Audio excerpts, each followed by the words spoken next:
Live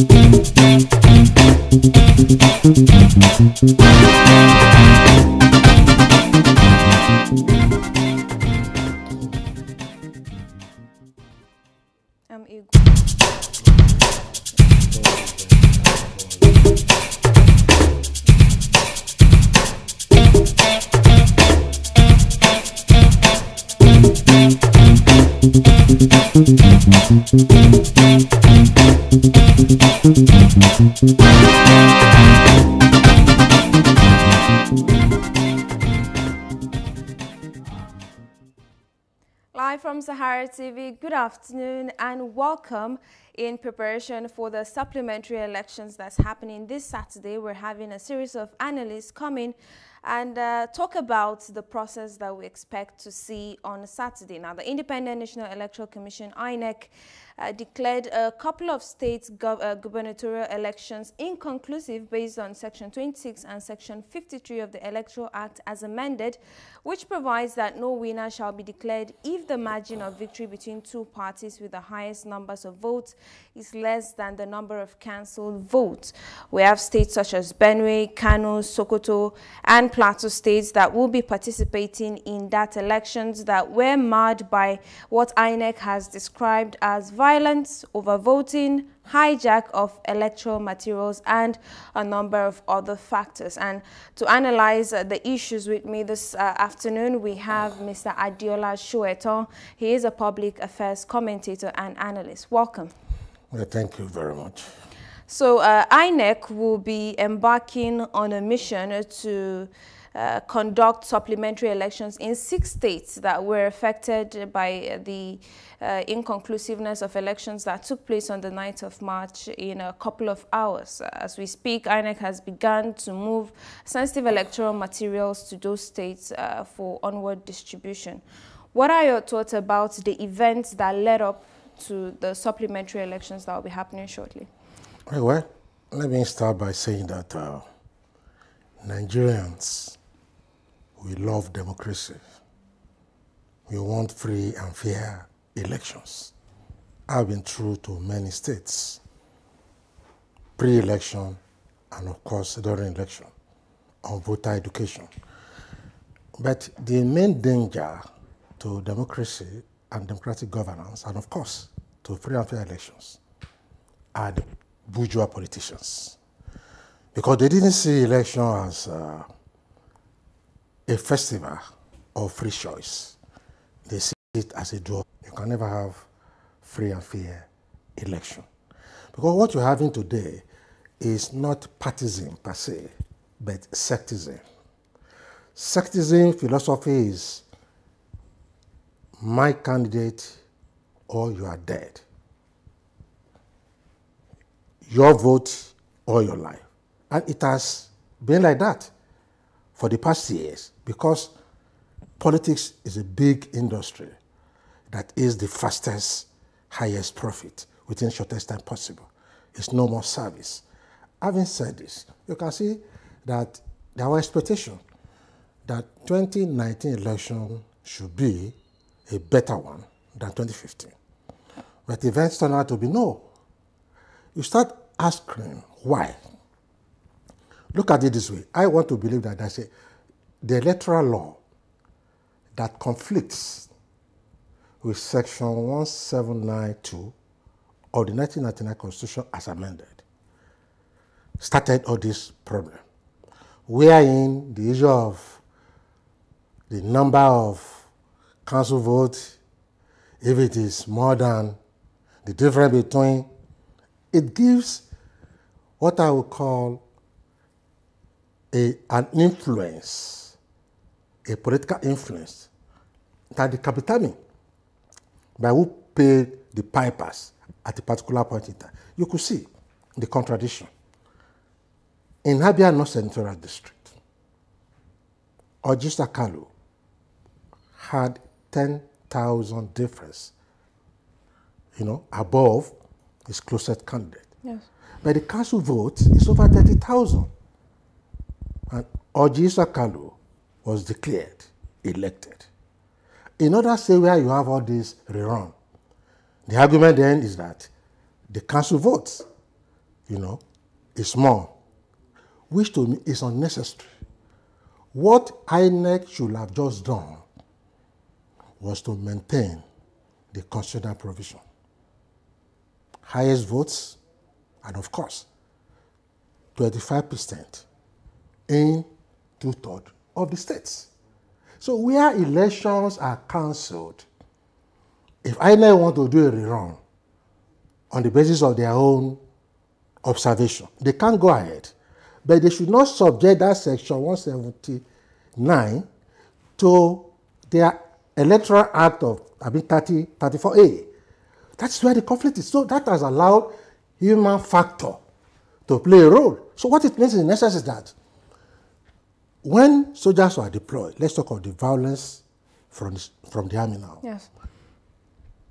Some of us said no.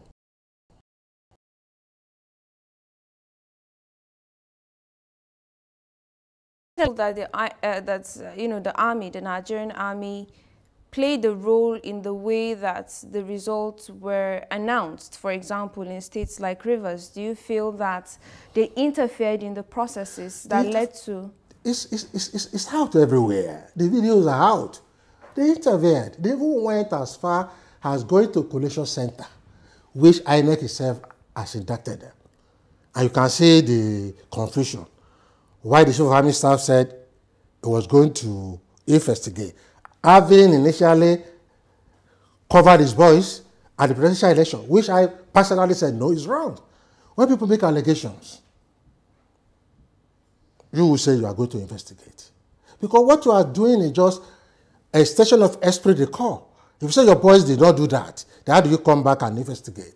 Well, to me, INEC is in the best position to investigate further.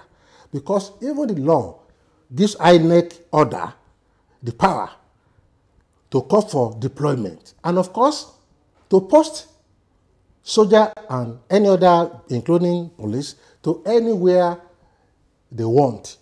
Because the danger is that if you have a commanding officer that leads or deploy army, you know the mentality of an army. Police, we know them, they are more civil, they are everywhere. So, but when a soldier comes in, he doesn't want to know who is an electoral officer, who is anybody, who is INEC. He obeys the last order. If you say, go to collation, it's going to go there. And that is the problem. So we need to civilize our electoral process. I agree.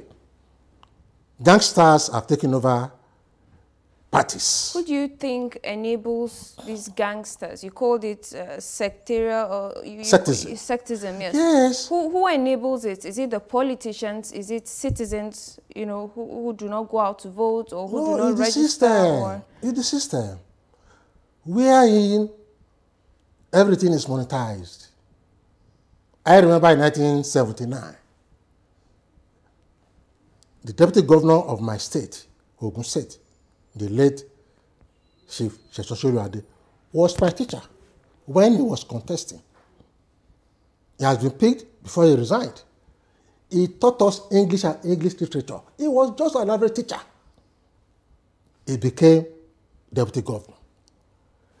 Senator Oyero was just a lawyer, not even a son.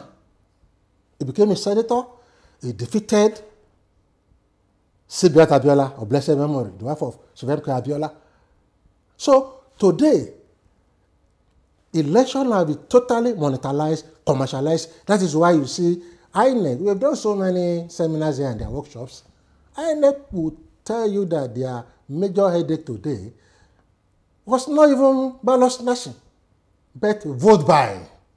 And of course, violent manipulation at the collation center. Which do you feel was more prominent in the just concluded elections? Was it the violence or the vote buying, or did they both go? I think they go pari so, because it's like carrot and stick. All of them are involved anyway. All the big parastatals, the big parties are involved. They are. They can't say anything about that. So, and that also tells you how they have devalued us. We are not talking of ideas again. Nobody is mentioning, if I vote for this governor, or if this governor comes in, how many pupils per classroom, how many graduates in medicine, in law, how many roads you go to construct. They are not talking in specific terms again. They are talking in routine, inaudible, complex campaign. They go to campaign ground, music, musicians, magicians, comedians. So, because why? They rely on vote buying. In Ogun State, why a party was giving 3,000, a party was giving 5,000. A brother of mine, who had done something together, was to meet me. He came back 2 hours after. I said, wait, what happened? He said, he was putting his names down in his area that a party wanted to give them 5,000. That was 3 days before election. And he said, you go to collect and you go to vote his conscience. But how many people can vote their conscience? When even parties,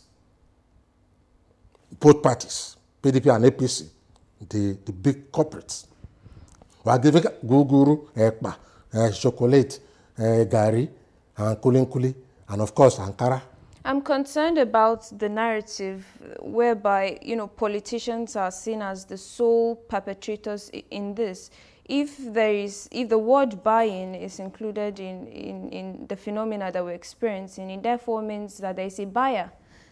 Or there's someone you're selling into, exactly. selling to at the other end. So what is the role or what is the level of participation of the citizen in vote buying?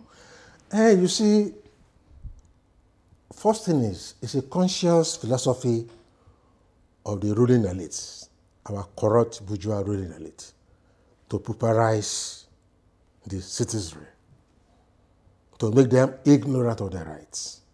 You see all those primary schools that are totally dilapidated. It's a conscious program. It's not that they don't know that success pupil at Delta in Lagos. It's not that they don't know that they need good classrooms. No, they know. Adeola was conscious giving education to citizens because he knew that apart from quality of vote, quantity, there is quality of quantity of votes. But there's no quality, there's no equality of quality of votes. Because nobody can come now and give me gari, kuli, bread and sardine with my background and expect to have my vote. In fact, throughout the years, I've totally marginalized. They didn't even talk to me to come and give me bread. They just passed me because they know. So when people are poor, when people are illiterate, when people are impoverished mentally, now they become commodities and they come to the market. Then vote trading comes to play. But I'll tell you, there's a change, slight. When we went to go and do area-to-area voter education before election in some areas in Shomolu, guys would call and say, we are going to collect money. Don't tell us not to collect money again. It's our money. We are going to collect, but we are going to vote for our conscience. Whether they do that or not. But in those days, they will not. But when you go into the interior, in the villages, vote trading is not even a black market operation. It's an open market operation. Even security agents are giving. But these are money. So when they vote buy, and of course, voters sell, you don't expect good governance. Because it's like anywhere you have trading, there must be profit. So when they come to office, they have to make profit. That is why you have all the schools dilapidated, the road bad, no light, no employment, and of course, no security. Because everything about this must be like what you call, you have to make a vow to the voters. Today, perhaps, Mr. President, that I summarized, and of course, article that have coming out here, a big encyclopedia of what it's going to do. I am not sure of any governor coming out repeating, unlike in those days. When Onabanjo wanted to contest in 1979, in 1983, I covered for NT Abeokuta. You can see that waterworks for Abeokuta, he was mentioning it. You can see that I was talking of schools, and they were building it because we were following them. Today, no governor will tell you that in the next 3 years, take for instance Lagos, that in the next 3 years, I want Lagos State to produce 20,000 graduates in engineering, medicine, agriculture. This is my goal, and I'm going to do it. We've had states in the past, like Kano State, for example, when Kwankwaso, Rabiu Kwankwaso was the governor, we saw initiatives like that happen in Kano State. Kano State is still one of the keenly contested states, if not the most keenly contested after Lagos in the gubernatorial elections. And there will be a rerun in Kano on Saturday. There are factors such as the former governor, Kwankwaso, who is playing out. We have Ganduje, who was involved in a bribery scandal and who is with the ruling All Progressives Congress. What do you think will play out in Kano?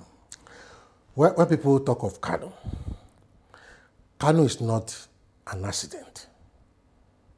Kano is a product of history. Kano is a product of Talakawa, ideological, revolutionary politics and history. If you look at Kano, even when Ado Bayero, Tafawa Balewa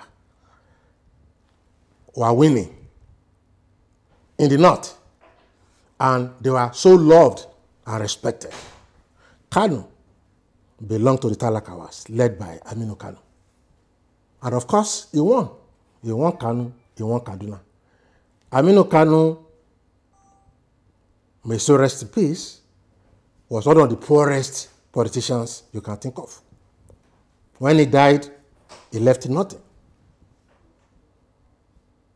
But his message of fighting for the poor and showing it, you can't fight for the poor when you are stealing their dollars, when you are stealing their budget. You can't fight for the poor when you are partying. So the same thing applies. You can see that even when Buhari, on the basis of his own pedestrian, Spartan lifestyle, was winning Kano, even against the status quo. So, and you can see the vote pattern, the voting pattern in Kano. They voted for Buhari. At the center? Yes. Who the rank and file saw symbolized to a certain extent what they want. But they know that perhaps some gangsters are hiding under the cloak of Buhari, and they separated the voting. And of course, voted for the other party and the other man. And you can see the pretense and the fake style of governance that the governor has a background. I saw him, I hope it's not fake news, carrying pong to site. There's nothing bad about a governor being at the site. That used to be the thing. If it was in those days. In those days, you see Bola Ige on the street. You see Onabanjo after office hour going to site, monitoring it. But Ganduje was not doing that before. Now I heard that word lacked almost everything that fits human existence. Now, amenities are being supplied there. If I were a voter in Kano, I would not vote for such a person because I know another 4 years is going to be extremely terrible for us. So if you know you can do this for us 4 years, you didn't do it, now you are doing it within 2 weeks. It cannot show sincerity. Kano is such an important state in the northern part of Nigeria. Do you perhaps think that the center has invested interest in Kano and might, to that end, tilt to favor or is the PDP determined to show the center that, irregardless of its might and its federal power, that, you know, it can conquer Kano? Well, I don't think the battle really is between PDP or APC. I think the battle is for the voters in Kano to fight and win with their terms, based on whoever they want to vote for, on the basis of what they see, what they saw, what they want to see, and of course the parameters available to them. But do you think that is possible? Because you mentioned the fact that, you know, voters these days have shifted from issue-based politics, for example. They're only concerned about the theatrics, who comes, you know, with the largest Ghana Must Go, for example, or who brings the biggest artist. Exactly. Or, so how do you think that, is it possible in these supplementary elections that voters will focus on the issues to determine who their next governor? Well, I think politicians focus more on that, to mesmerize unconscious voters. If you look at the campaign, at times candidates will not even talk. In my area, somebody was campaigning. I wanted to come downstairs because the guy did not even leave the motorcade. He was just waving. I wanted to come down to here. Before I got there, he has moved. The same thing applies. Because they don't have anything they want to say. Because if they say, they can be quoted. And that would be an agreement, a social contract. So when you bring a Davido, or when you bring a Lamide, or you K1, or Obesere, and they start singing, that cannot be commitment. How then can citizens hold the government accountable? They can hold the government accountable on the basis of basic things that are available or not available. But if you do not promise me education, for example, during campaigns, how can I hold you accountable for education? And don't forget that government, the Constitution has stipulated what government should do. And that is where they cannot escape. So whether you say it or you don't say it, there are basic things you have to do.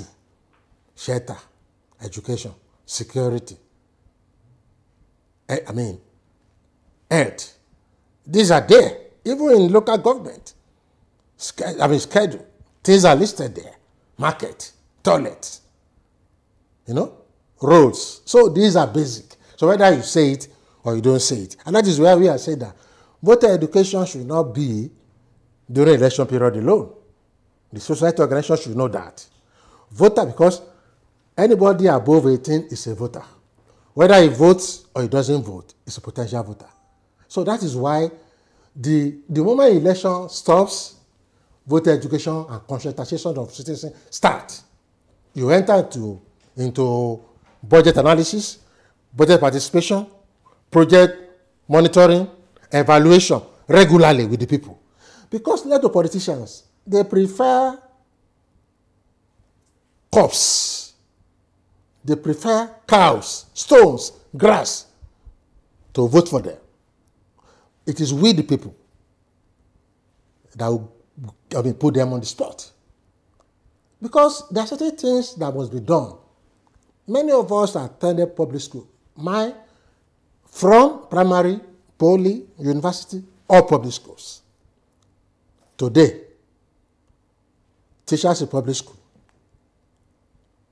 take their children to private school, no matter how dilapidated.